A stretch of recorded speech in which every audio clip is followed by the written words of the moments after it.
Regardless of how well laid out or how smoothly your manufacturing operation is running, you can count on at least one obstacle, a bottleneck. So what exactly is a bottleneck?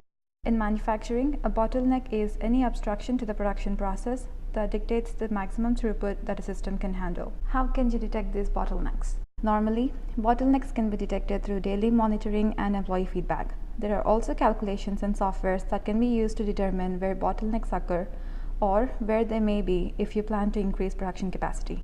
Augmented reality is a fantastic tool that can be used to identify where current and potential bottlenecks are located. With AR, we are able to create a simulation of your manufacturing facility in a 1-to-1 ratio.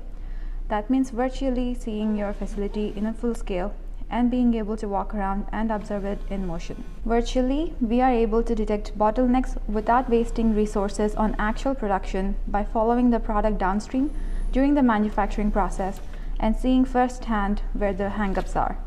If you're planning on opening up a new facility and are trying to determine optimal locations for your machinery and processes, or if you're interested in enhancing operations and becoming more lean, then this is an ideal tool for you.